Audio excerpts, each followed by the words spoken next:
Welcome back to another video in our series about your pathway into med in Australia. If you want to see our other videos that cover the rest of these topics, feel free to check out our channel or the description below.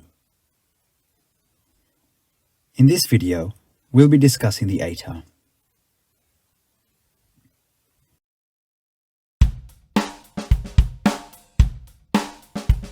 The ATAR is a ranking provided to Year 12 students in a given state in Australia on the basis of their performance in exams and coursework for their subjects.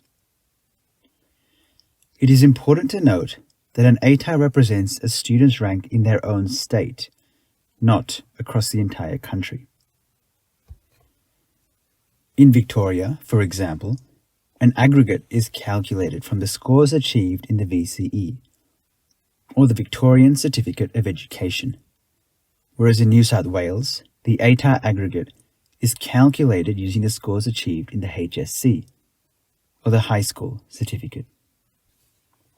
The ATAR is calculated in increments of 0.05, with the highest score being 99.95.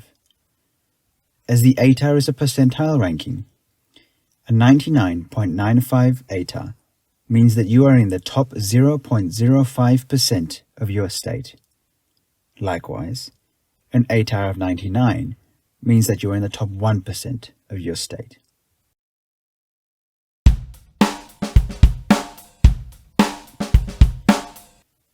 Generally, an ATAR of 99 plus is considered as competitive for entry into medicine, depending on performances in the UCAT and interviews.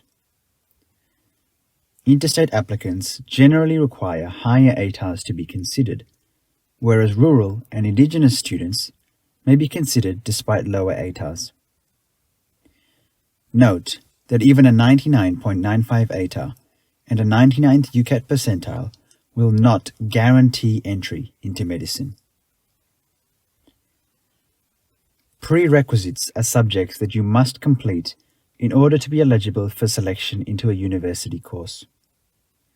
For medicine, the prerequisites are consistent from state to state and include chemistry, an English subject, and a maths subject. Biology, although not a prerequisite, is highly recommended. Students who have not studied biology are often advised to complete a bridging course before commencing their medical studies. ATAR profiles relevant to the previous year are released by each state's tertiary application bodies in February and March. The ATAR profiles vary between universities. This table is an example for Monash University's 2019 ATAR profile. Note, the lowest ATARs most likely had some special considerations as well, which would have boosted the resulting scores. As we discussed, the way in which the aggregates are calculated varies from state to state. But for the rest of this video, we will use Victoria's model, the VCE, as an example. For more information on the other states, make sure to check out their official websites. Students are assigned a score out of 50 for each subject. This is on a percentile basis as well. For example, a 50 study score doesn't necessarily correlate to a 100% in the exam. Rather, the top 0.2% of performers in the school-assessed coursework, otherwise known as SACs, and the exam. While the exam is set by all students completing a subject, SACs vary between schools.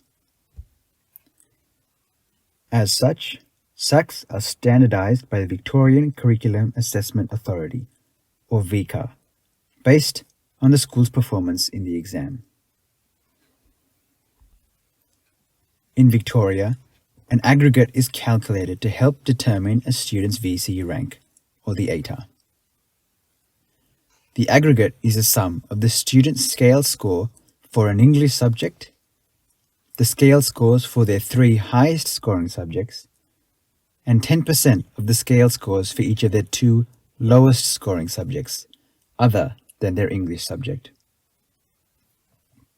Hence, most students tend to choose to complete 6 subjects throughout their final years of high school in order to maximize their scores.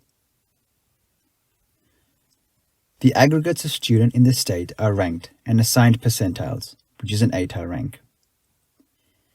The table included shows the range of aggregates needed to attain a certain ATAR in the VCE. That's it for the ATAR. Thanks for watching, and if you have any questions, leave a comment below or send us an email at contactus@into med.com.au. We'll see you in the next video.